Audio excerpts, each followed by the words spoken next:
पूज्याय राघवेन्द्राय सत्यधर्मरताय च भजतां कल्पवृक्षाय नमतां कामधेनवे श्रीराघवेन्द्राय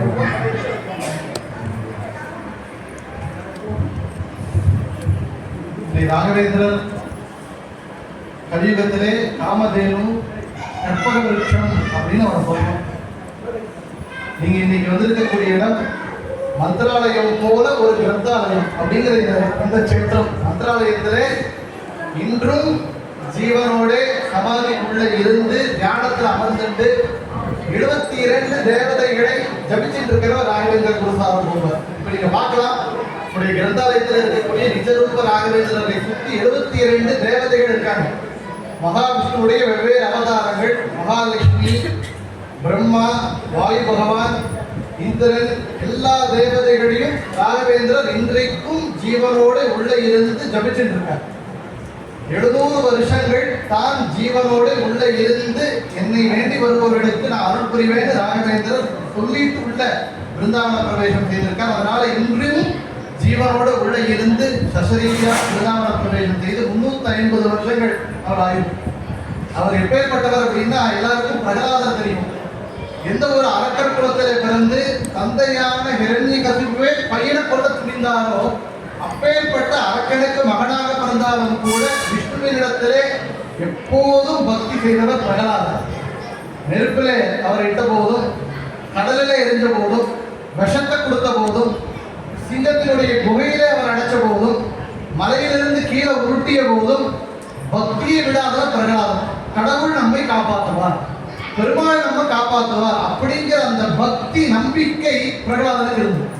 அதனாலே கம்பத்தில் இருக்கக்கூடிய நரசிம்மர் எல்லா இடத்திலும் நீக்கமர்கள் இருந்திருக்கக்கூடிய பெருமாள் நரசிம்மராக மனித பூர்வமும் மிருக பூர்வமும் கலந்து, எப்படி ஹிரண்யகசிபுக்கு எந்த ஒரு வரம் வாங்கி வந்தாலும் உள்ள இருக்கக்கூடாது, வெளியே இருக்கக்கூடாது, மேலே இருக்கக்கூடாது, கீழே இருக்கக்கூடாது, ஆயுதங்களாக இருக்கக்கூடாது, மனிதராக இருக்கக்கூடாது, மிருகமாக இருக்கக்கூடாது அப்படின்னு எல்லா வரத்தையும் பொருத்தி ஒரு அவதாரமாக நரசிம்மராக வெளியே வந்து பரவும் பகலும் இரவும் இல்லாத சாயங்கால வேளையிலே உள்ளும் வெளியும் இல்லாமல் ஒரு படியில வாசலிலே ஆயுதங்கள் இல்லாமல் நகர்த்தினாலே அவனை கிழித்து வதம் செய்தாரோ நரசிம்மருடைய அவதாரத்திற்கு காரணம் தான் பிரகலாதர்.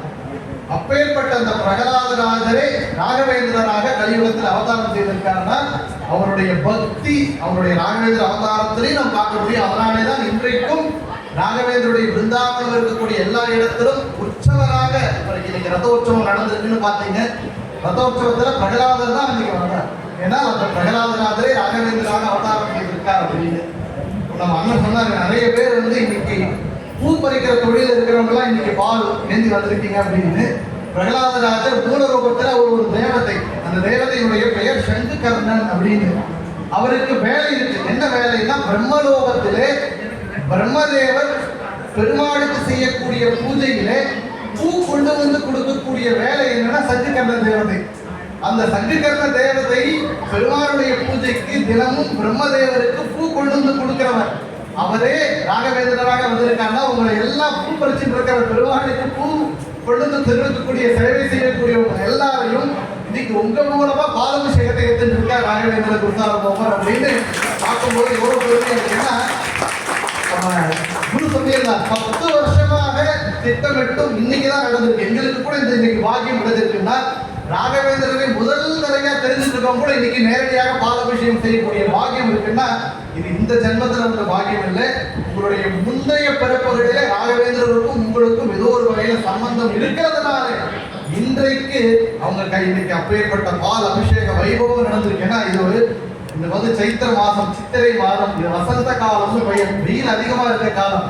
இந்த வெயில் அதிகமா இருக்கக்கூடிய காலத்துல நாம் செய்யக்கூடிய பால் அபிஷேகம், மோர், நீர்மோர், பானகம் இதெல்லாம் கொடுத்தா புண்ணியம் அதிகம், மழை பெய்யும், சுபிக்ஷம் நிலவும், லோகத்திலே அமைதி ஏற்படும். அப்படிங்கும் போது இன்னைக்கு ஆயிரக்கணக்கான பால் அபிஷேகம் ராகவேந்திரருக்கு இன்னைக்கு பக்த ஜனங்க செய்திருக்காங்கன்னா ராகவேந்திரர் எதுவுமே தான் விற்க மாட்டாராம், எதுவுமே ராமருக்கு ஒப்படைச்சிருவாங்க. தனக்கு கொடுத்தது எதையும் வச்சுக்கிறவர் கிடையாது ராகவேந்திரர். அவருக்கு என்ன கொடுக்குறீங்களோ அவருக்கு செய்யக்கூடிய நமஸ்காரம், அவருக்கு செய்யக்கூடிய பிரதட்சணம், அவருக்கு செய்யக்கூடிய அபிஷேகம், அவருக்கு செய்யக்கூடிய ரத உற்சவம் எதுவுமே நான் வச்சுக்கிறது இல்லையப்பா, எனக்குள்ளே இருக்கக்கூடிய மூலராமனுக்கு அப்படின்னா. இன்னைக்கு கொடுத்த பாலாபிஷேகம் யாருக்கு போயிருக்கு? ராகவேந்திரருக்கு இல்லை, ராமருக்கே போயிருக்கு. இந்த லோகத்திலே கண்டிப்பாக அமைதி நிலவும், மழை பெய்யும், சுபிட்சமாக இருக்கும். உங்க எல்லாருக்கும் அந்த ஒரு நல்ல ஒரு நன்மை கிட்டுங்கிற சந்தேகமே இல்லை. ராகவேந்திரரை பத்தி 2 வார்த்தைகள் சொல்லணும். நான் அவருடைய ஸ்லோகம் சொல்றது, பூஜ்யாய ராகவேந்திராய சத்ய தர்மரதாய பஜதாம் கல்பவருஷாய நமதாம் காமதேனுவே. இந்த காமதேனு கல்பவருஷம் அப்படின்னு 2 இருக்கு. நமக்கு இன்னைக்கெல்லாம் கிடைச்சிருந்தா நம்ம எல்லாம் அந்த எல்லாமே கேட்டு சொல்லியிருப்போம். ஏன்னா எதை நினைக்கிறோமோ அதை கொடுக்கறது காமதேனு, எதை கேட்கிறோமோ அதை நம்ம கேட்கறத கொடுக்கறது கல்பவருஷம் மரம்.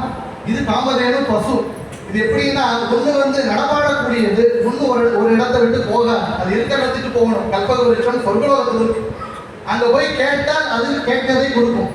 காமதேனு நடமாடக்கூடியது, மொபைல். அது நாம் இருக்கக்கூடிய இடத்துக்கு நன்மை புரியும். ராகவேந்தர் 2மா இருக்கார். எப்படி இருக்காருன்னா மந்திராலயத்திலே ஜீவசமாதிகளே மூல பிருந்தாவனத்தில் போய் நாம் கற்பக விருட்சமாக போய் கேட்டால் என்ன கொடுக்கிறாரோ அவர் காமதேனுவாக இன்னைக்கு கிரந்தாலயத்தில் நாம் என்ன கேட்கிறோமோ அவர் கொடுக்கிறார். அதனால இன்னைக்கு கிரந்தாலயத்திலே காமதேனுவா வந்திருக்காரு. சாட்சி என்னன்னா காமதேனுவுக்கே நீங்க பாகியம் இருக்கு, எப்பேற்பட்ட பாகியம் இருக்கு. காமதேனுவான ராகவேந்திர குருசாரபவம் இருக்கு, கற்பக விருட்சமான குருசாரபவம் இருக்கு ராகவேந்திரருக்கு. கற்பக விருட்சம் காமதேனு ரூபத்தில் இருக்கிற ராயருக்கு அவருடைய பாதத்தில் இன்னைக்கு பாலாபிஷேகம் வைபவம் நடந்திருக்குன்னா பெரிய பாக்கியம். அது ராகவேந்தருடைய ஸ்லோகம் சொல்றது, அவருடைய அவதார மகிமைகள் காண்பிக்கிறது. அவர் சிஷ்யர்களுக்கு வந்த பெரிய பெரிய ஆபத்துகள், இறைந்த குழந்தையை படைச்சிருக்கிறார். அவர் எத்தனையோ வியாதிகள், வயிற்று சம்பந்தப்பட்ட வியாதிகள், தோல் வியாதிகள், குஷ்டரோகங்கள், எப்பேற்பட்ட வியாதிகளையும் பரிகாரம் செய்யக்கூடியவர் அவர். எழுத்தறிவில்லாதவருடைய சிஷ்யனுக்கு எழுத்தறிவியும் கொடுத்து திவானாக பட்டமும் கொடுத்தவர் ராகவேந்திரர். ஆனால் வித்தியை, கல்வியை குழந்தைகளுக்கு கொடுக்கிறவர். எதுவுமே இல்லாத வறுமையிலே இருந்த சிஷ்யனுக்கு அவருடைய விருத்திகை மண்ணை கொடுத்ததுனால அந்த மண்ணே அவருக்கு ஒரு பொண்ணையும் கொடுத்தது, கல்யாணம் பண்ண பொண்ணையும் கொடுத்துதான். அப்பேற்பட்ட ராகவேந்திரர் ஒன்று கொடுத்தாலும் ஒரு கடல 2 மாங்க அல்ல 10 மாங்க 100 மாங்க அடிக்கிறவர். அதனால அவரை நம்பி போனவருக்கு விவாக கல்யாணம், அவரை நம்பியவர்களுக்கு நல்ல குழந்தை பாக்கியம், அவரை நம்பி வந்தவர்களுக்கு நல்ல கல்வி, அவரை நம்பியவர்களுக்கு வேலை, அவரை நம்பியவர்களுக்கு ஆரோக்கியம் எல்லாமே ராகவேந்திரர் கொடுப்பார். அதனால அவர் காமதேனு கற்பக விருட்சம் அப்படிங்கிறோம். ஏன்னா அவர் அவதார காலத்துல மாத்திரமல்ல, இன்றைக்கும் அவரை மந்திராலயம் போய் வேண்டும்ங்கிறது இல்லை. இன்றைக்கு அவர் இருக்கக்கூடிய கிரந்தாலயத்துல வேண்டாலும் ஏன்னா அவர் சிஷ்யனுக்கு எந்த ஒரு விருத்தியை தன்னுடைய கையாலை கொடுத்தாரோ அந்த விருத்திகை இன்றைக்கு கிரந்தாலயத்துல வேலை இருக்கு. அவருக்கு இன்னைக்கு சொன்னோம், ராகவேந்தருடைய பூஜை எப்பேற்பட்டதுன்னா அவர் பூஜையில அவர் கண்ண மூடினா மனசுக்குள்ளேயே ராகவேந்தர் தெரிவார். அப்பேற்பட்ட ஞானியம், ஞானத்திலே பகவானை பார்க்கக்கூடிய பாக்கியம் இருக்கிறவர். அப்பேற்பட்ட ராகவேந்திரர் அவருடைய பெரிய பூஜை வைபவம் அப்படின்னா அந்த வைபவமே அப்பேற்பட்ட அலாதியானது. நம்ம இன்னைக்கு சொன்னோம், ஏன் ராகவேந்தருடைய நாமத்தை திருப்பி திருப்பி சொல்லணும். எந்த ஒரு மந்திரமும் திருப்பி திருப்பி சொல்லும் போதுதான் அது சித்திக்கும். சித்தியாகணும்னா நிறைய தடவை சொல்லணும். இன்னைக்கு 1000 தடவை நம்ம ராகவேந்திராய நம்ம ஏன் சொன்னோம்னா அது சித்திக்கணும். ராகவேந்தருடைய நாமமே பலம். அந்த நாமத்தை சொன்னாலே போதும், எந்த ஒரு ஆபத்து வந்தாலும் அந்த நாமத்தை வேண்டி நாம் வேண்டும் போது அவர் கண்டிப்பாக அனுகிரகம் செய்வார். அப்படிங்கிறதுக்கு ராகவேந்திரரே சாட்சியாக இருக்கார். அந்த கிருத்தாலயத்தில் பார்க்கலாம். ஒரே ஒரு உதாரணம் சொல்றார், அவருக்கு எப்பேற்பட்ட மந்திர சித்தி இருந்தது. அவர் சன்னியாசம் ஏற்றுக்கிறதுக்கு முன்னாலே வறுமைனா வறுமை, வாரத்திலே 4 வருஷ காலம் வாரத்தில் ஒரு நாள் அரை வருஷம் சாப்பிடுவார். அரை வயது தான் சாப்பிடுவார், அவ்வளவுதான் அவருக்கு வருமானம் இருந்தது. ஆனால் காசு பின்னால போனவன் இல்லை. அப்பவும் கிரந்தங்களை எழுதியிருந்தார், படைத்தல், அதாவது கிரந்தங்களை எழுதியிருந்த புத்தகங்களை எழுதியிருந்தார், மகாவிஷ்ணுக்கு பூஜை செய்திருந்தார், ஜலத்தையே நீரையே குடித்து நீரையே நைவேத்தியம் பண்ணுவார், அதுவே பிரசாதமாக குடிச்சுட்டு இருப்பார். ஆனால் கடவுளை திட்ட போகல, கூட இருக்கிற சொந்தக்காரங்களை நண்பர்களை திட்டல. ஏன்னா இதுவும் பகவான் கொடுத்த பிரசாதம். எப்படி எப்பேற்பட்ட அந்த பக்குவம் பாருங்க. இலையில உப்பு பரிமாறுறாங்க, கசப்பா ஒரு புளிப்பா ஒண்ணு இனிப்பா ஒண்ணு, இனிப்புப்படுதான் பிடிக்கும் சாப்பிட்றோமா இல்லையே. இலையில எப்படி பரிமாறப்பட்ட எல்லாம் நமக்கோ வாழ்க்கையில பரிமாறப்பட்டது எல்லாம் கடவுள் கொடுத்த பிரசாதம் அப்படின்னு அதையும் ஏற்று நடந்தவர் ராகவேந்திர குருசாரபவம். அதனால ஒரு தடவை சந்தனாய்க்கு ஒரு பெரிய ஒரு சபை, ஆயிரக்கணக்கான பேர்களுக்கு அங்க பூஜை நடக்கிறது, அன்னதானம் நடக்க போகுது. ராகவேந்திரரை சந்தன அரைக்க உட்கார வச்சுட்டாங்க. சந்தனம் அரைக்கணும்னா 1000 பேருக்கும் சந்தனம் அரைக்கணும், அரைச்சுட்டே இருக்காரு. அரைக்கும் போது வேதத்துல அக்னி சூக்தம் இருக்கு, அக்னி பகவானை குறித்து நம்ம செய்யக்கூடிய ஸ்தோத்திரம், அதை சொல்லிட்டே அரைக்கிறார். நெருப்புன்னா வாய் சுடுமா, ராகவேந்திரர் சொன்னா சுடுமா. ஏன்னா அவருடைய நாவிலே இருந்த மந்திர சக்தி பலம். அவர் அக்னி சூக்தம் சொல்லிட்டு நெருப்பு சந்தனத்தை அரைச்சா சந்தனம் அவருடைய குணம் என்ன, குளிர்ச்சியானது, அதை மாற்றிட்டு கொதிக்க ஆரம்பிச்சுட்டார். அந்த சந்தனத்தை பூசிட்டவங்களுக்கு எல்லாம் உடம்பெல்லாம் கொப்பளம் ஆயிடுச்சு. சந்தனம் தன்னுடைய குணத்தை மாற்றியது. ஏன்னா ராகவேந்தருடைய மந்திர பலத்தினாலே அப்படின்னு பார்க்கணும். அப்போ எல்லாரும் கொதிக்கிறது. எல்லாம் கேட்டா, ஐயோ என்னப்பா சந்தனம் போச்சுனோம், யாரோ அரைச்சவர் யாரோ வெங்கடநாதன் அப்படின்னு அரைச்சிருக்காரு, திருப்பி கொடுக்கணும். திருப்பி வருட சுத்தம் மழையின் தேவதையை தோத்திரம் பண்றார். திருப்பி ஃப்ரிட்ஜில் வச்ச மாதிரி ஜில்லு ஆயிடுச்சு. எப்பேற்பட்ட மந்திர சித்தி பாருங்க நீங்க. அதனால ராகவேந்தருடைய பலம், அந்த மந்திர பலம், அவர் எப்பேற்பட்ட தயாளுன்னு சொல்றோம். அத்தியந்த தயாளுன்னு அவருடைய தோத்திரம் சொல்றது. தயாளுன்னா கருணாமூர்த்தின்னு அர்த்தம். கருணாமூர்த்தி, அவர் தான் கருணை மிக்கவர். எப்பேற்பட்ட கருணை மிக்கவர்னா, நாம் என்ன கொடுப்போம், இன்னைக்கு இத்தனை பேர் வந்தோம், இவ்வளவு பால் கொடுப்பு சுமந்து வந்து இங்க ராகவேந்தருடைய நாமத்தை சொல்லி பிரதட்சணம் செய்து எல்லாம் சேர்ந்த ஒரு புண்ணியம் கிடைச்சிருக்கோங்க. இது யாரோ சார் நான் வராம விட்டுட்டேன், அந்த புண்ணியத்தை கொடுக்குறீங்களா கொடுக்குமா? அந்த பிரசாதத்தை கொடுக்கறதுக்கே நம்ம யோசிப்போம். நம்ம கொடுத்த மந்திராட்சதை கல்கண்டை கொடுக்கறதுக்கே நம்மளுக்கு ஒரு மனது வராது. ஐயோ என் குழந்தைக்கு வேணும், என் புருஷனுக்கு வேணும், என்னோட அக்காவுக்கு வேணும், தம்பிக்கு வேணும் அப்படின்னு வச்சுக்கிறவர். ராகவேந்திரர் தான் பிரகலாதராஜராக, தான் வியாசராஜராக, பாகலீகராஜராக, ராகவேந்திரராக அவர் செய்த பூஜை, அவர் செய்த யாத்திரை, அவர் செய்த தீர்த்த யாத்திரை, அவர் செய்த பூஜை, அவர் செய்த ஜபம், எல்லா புண்ணியத்தையும் ஜனங்களுக்கு உண்டாகும். எப்பேற்பட்ட கருணை வருவோம். நமக்குன்னா ஒரு 10 ரூபாய் எக்ஸ்ட்ரா கொடுக்க வராது பாக்கெட்ல இருக்கிறது. ஆனால் தான் ஜென்மங்களிலே செய்த புண்ணியத்தை பாருங்க. அவரை நம்பி போய் உங்களை பிரச்சனை பண்ண வந்திருக்கேன், உங்களை எனக்கு எதுவும் தெரியாது, உங்களை நாமும் தான் தெரியும், நீங்க காப்பாற்றணும் அப்படின்னு திடமாக நம்பிக்கையாக அவரை வேண்டும் போது அவர் என்ன கொடுக்கிறார்? நமக்கு அந்த புண்ணியம் இல்லாமல் இருக்கலாம், அந்த கல்யாணம் ஆகிறதுக்கான புண்ணியம் இல்லாமல் இருக்கும், குழந்தை பெறுவதற்கான புண்ணியம் இல்லாமல் இருக்கலாம், நல்ல கல்வி ஏற்படுவதற்கான புண்ணியம் இல்லாமல் இருக்கலாம், சம்பத்து ஐஸ்வர்யம் நல்ல செல்வம் ஏற்படுவதற்கு புண்ணியம் இல்லாமல் இருக்கலாம். ஆனால் ஜாதகத்தில், உங்கள் ஜாதகத்தில் அது இல்லாமல் இருந்தாலும் ராகவேந்திரங்கிற அந்த குரு பகவானிடத்திலே நம்பரமாக சிபாரிசு செய்கிறார். ராமனிடத்திலையும் ஆஞ்சநேயரிடத்திலையும் போய் என்னுடைய குழந்தை ஏதோ பக்தன் என்ன வேண்டியிருக்கான், ஏதோ தப்பு பண்ணிட்டு இருக்கான், இருந்தாலும் அறியாத பாமரன் அவன் செய்த நன்மைக்காக என்னுடைய புண்ணியத்தை சொல்லி கொடுக்கிறேன். அவருடைய புண்ணியத்திலிருந்து எடுத்து இதாப்ப வச்சுக்கோ, கல்யாணம் ஆகட்டும், இந்த என்னுடைய புண்ணியத்தை தர குழந்தை பிறக்கட்டும், இதான் என்னோட புண்ணியத்தை தர உனக்கு கல்வி கிடைக்கட்டும் அப்படின்னு அந்த பரம தயாளுவாக கருணாமூர்த்தியாக ராகவேந்திரர் அனுகிரகம் செய்கிறார். அப்படிங்கும் போது கலியுகத்திலே காமதேனு கற்பக விருட்சம், அப்பேற்பட்ட ராகவேந்திரரை கற்பக விருட்சத்திற்கும் காமதேனுவாக இருக்கக்கூடிய இந்த கிரந்தாலயாவே நாம் இன்னைக்கு அபிஷேகம் செய்தோம். ஏன் சொன்னேன்னா, அந்த சந்தன அரைச்சமே, அந்த ராகவேந்திரர் அரைத்த அந்த சந்தனக்கல் இன்னைக்கு கிரந்தாலயம் மேல இருக்கு. நீங்க மூல கணக்கு பார்க்கலாம். ராகவேந்திரர் எந்த ஒரு சிக்ஷனுக்கு கல்யாணம் ஆகட்டும் அப்படிங்கிற ஒரு விருத்திகை கொடுத்தாரோ, அந்த விருத்திகை அவனுக்கு பொண்ணையும் கல்யாணத்திற்கான பெண்ணையும் கொடுத்ததோ, அந்த விருத்திகை இங்க கிரந்தாலயாவில் மேல இருக்கு. அந்த சந்தனக்கல் இந்த கிரந்தாலய மேல இருக்கு. அவரே வியாசராஜராக இருந்த போது இந்த பாரத தேசம் பூர்த்தியாக யாத்திரை பண்றார். அவருடைய முன்னுடைய அவதாரத்தில் பாரத தேசம் எல்லாம் யாத்திரை மேற்கொண்டு நம்முடைய பாரத தேசத்தை அந்நியர்கள் படையெடுத்து வரும்போது அந்நிய தாக்கத்தை எதிர்கொள்ளும் சக்தியை நமக்கு கொடுக்கணும்னு 732 ஆஞ்சநேயரை பிரதிஷ்டை பண்றார். இன்னைக்கு காக்கலூர் இருக்கிற ஆஞ்சநேயர் வியாசராஜராக ராகவேந்தருடைய தன்னுடைய முந்தைய அவதாரத்தில் பிரதிஷ்டை செய்த ஆஞ்சநேயர். அதே போல நிறைய இடத்துல ஆஞ்சநேயரை பிரதிஷ்டை செய்திருக்கார். இன்னொரு தாராபுரம் அந்த ஆஞ்சநேயருடைய சக்தியால் இந்த வார்த்தை பேசியிருக்கேன். அந்த ஆஞ்சநேயர் ஒரு ஆஞ்சநேயர் வியாசராஜராக அவர் பிரதிஷ்டை செய்த ஒரு ஆஞ்சநேயரும் மேல கிரந்தாலயாவில் இருக்கார். அப்ப இப்போ ஒரு சக்தி பாருங்க. இன்னைக்கு மந்திராலயம் போல ஒரு கிரந்தாலயம் என்ன சொல்றோம்னா, ராகவேந்திரர் கரத்தினாலே கொடுத்த விருத்தியின் மண், அவரே முந்தைய அவதாரத்தில் பிரதிஷ்டை செய்த ஒரு ஆஞ்சநேயர், அவரே தானே சந்தனக்கல்லிலே அரைத்த அந்த சந்தனக்கல் எல்லாம் மேல இருக்கிறதுனால கிரந்தாலயாவுக்கு வந்திருக்கீங்க. இன்னைக்கு எல்லாருக்கும் இந்த ராகவேந்திரருடைய அருள் கண்டிப்பாக கிடைக்கும் என்பதிலே சந்தேகம் இல்லை. ஏன்னா ரத்த உற்சவம் முதல் தடவையாக நடந்திருக்கு. கோபாலதாசர் ராகவேந்திரர் மேல ஒரு தனியாக ஒரு கிருத்தி ரச்சனை செய்தார்.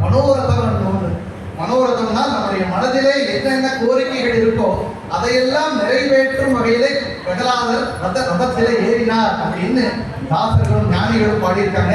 அந்த ராகவேந்திர ரதத்திலே பிரகலாதர் வரக்கூடிய ரதத்திலே பார்த்தாலே, அதுல நாமளும் இருந்து ரத்தத்தை எடுத்தாலே, தரிசனம் செய்தாலே, அங்க நமஸ்காரம் செய்தாலே நம்மளுடைய மன கோரிக்கைகள் எல்லாமே கூட ராகவேந்திரர் நிறைவேற்றி தருவார் அப்படிங்கிறதுல சந்தேகமே இல்லை. அப்பேற்பட்ட பெரிய ரதோற்சவத்திலே இன்னைக்கு கலந்துட்டு இருக்கோம். 3 நாட்கள் நடந்த சமஷ்டி சங்கல்ப சேவை எத்தனை பேர் பண்ணிருக்கீங்கன்னு தெரியல. ராகவேந்திரருக்காக 3 நாள் தபஸாக ஒருவேளை உணவு கொண்டு இங்கேயே இருந்து எத்தனையோ பேர் ராகவேந்திரருக்காக விரதம் மேற்கொண்டு வந்தவர்களுக்கும் கூட இந்த ராகவேந்திரர் என்னென்ன சங்கல்பம் வேண்டுதல் வச்சது இந்த சங்கல்ப சேவை செய்தீர்களோ அதெல்லாம் கண்டிப்பாக நிறைவேற்றி தருவாருங்கிறதுலையும் சந்தேகமில்லை. ராகவேந்திரனுடைய மகிமை சொன்னது போல கிரந்தாலயம், இந்த கிரந்தத்தினாலே ஆலயம், அதனாலே கிரந்தங்களுடைய வெளியீடும் நடந்திருக்கு. இந்த ஒரு நேரத்தில் நம்ம எல்லோருக்கும் கூட இந்த ராகவேந்திரனுடைய மகிமை, அந்த பெருமாளுடைய மகிமை, அந்த ஞானம், நல்ல புத்தி, பக்தி, நம்பிக்கையுடன் கலந்த பக்தியை ராகவேந்திரன் நமக்கு எல்லோருக்கும் கொடுக்கட்டும்னு சொல்லி அடியே என்னுடைய 2 வார்த்தைகளை ஸ்டார்ட் பண்ண சொல்லி சமர்ப்பணம் செய்து ரொம்ப நன்றி. என்னுடைய சிஷ்யர் சொன்ன மாதிரி நல்ல விஷயத்தை திரும்ப சொன்னார். அவர் சொன்ன 2 விஷயத்தை நான் திரும்ப சொல்லிட்டு நேரம் கருதி நான் இது போல மகாமங்களாட்சிக்கு அவர் சொன்னார்.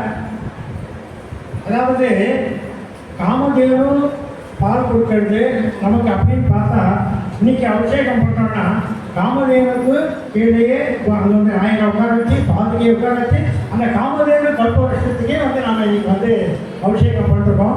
அதே மாதிரி அவர் இன்னொன்று சொன்னார், நிறைய பேருக்கு ராகவேந்தர்னா என்னென்னு தெரியாது. இங்கே வந்த போதில் நிறையன்னு தெரியாது. பால் அபிஷேகம் பண்ணுறோம். நீங்கள் நிறைய இடத்துக்கு அம்மன் கோயிலுக்கு பண்ணிருப்பீங்க, பிள்ளையார் கோயில் நிறைய இடத்துக்கு போய் பண்ணிருப்பீங்க. அந்த படம் வாங்குறது கூட அவர் சொன்னார், ராஜ்குமார் சொன்னார், ஏற்கனவே அவங்க வாங்கி வச்சு மற்ற இருக்கும் பாதிக்காத அந்த இதெல்லாம் கொண்டுட்டு வராங்கன்னு சொன்ன உடனே அத்தனை பேர். அதனால தெரியாமலே நாம் ஒரு 10 வருஷம் சொன்ன மாதிரி 10 வருஷம் காத்துட்டு இன்னைக்கு நாம் அபிஷேகம் பண்ணோம். இங்கே சொன்னனால 10 வருஷமாக காத்துட்டு இருந்தாங்க. ஆனால் இன்னைக்கு வந்தவங்க வந்து இவர் சொன்ன மாதிரி, ஏன்னா அவங்க சொன்ன வார்த்தையை பண்ணி நான் நிறைவு பண்ணுறேன். இந்த மாதிரி அவர் நாம கேட்டு எதிர்பார்த்து இருக்கிற அதையும் நிறைவேற்றுவார். எதிர்பாராம யாருக்கெல்லாம் பூர்வ ஜென்மத்தை என்னென்ன பண்ணுறாங்களோ அவங்க அறியாமலேயே வரவழைச்சு அவருக்கு வந்து அனுகிரகம் பண்ணுவார். அந்த மாதிரி அனுகிரகத்தை நாம் இருக்கோம். அதனால் எல்லாருமே இப்போ அந்த மேலே பிருந்தாவனத்துக்கு முன்னாடி அந்த பிரதிரூப மந்திராலயம் அங்கே வந்து மகாமங்களாட்சிக்கு வாங்க. முடிஞ்ச உடனே 2 பக்கமே ஏறலாம். இந்த பக்கமே ஏறலாம், அந்த பக்கம் ஏறி கொள்ளமாக வாங்கும். வந்துட்டு இதை வந்து பாகவத ப்ரொடக்ஷன் கடைசியில் போயிடுங்க, நேரம் இல்லை.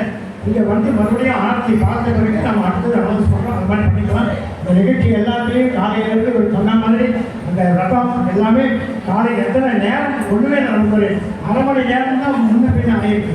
ஆனாலும் எல்லாமே நமக்கு மனசு நிறைவான இதில் பண்ணி கொடுத்துருக்காரு குருநாகர். இன்னொரு நிகழ்வில் நாம் ரகுபதி ராஜா அவர்களை இவருக்கெல்லாம் வந்து ஒரு 1.5 மணி நேரம் 2 மணி நேரம் பேச கொடுத்தா தான் ஆரம்பத்தில் இப்படியே ஆரம்பிச்சு புதுதாக எல்லாமே கட்டி போட்டு உட்கார வைப்பாங்க. அது போன்ற நிகழ்வு வந்து நம்ம ஒரு அடுத்த நிகழ்வுகளை பார்க்கலாம். சரி, குருராஜோட வெட்டியிருக்கு, குருராஜோட வெட்டியிருக்கு. இப்போ வாங்க எல்லாரும் மேலே போயிட்டு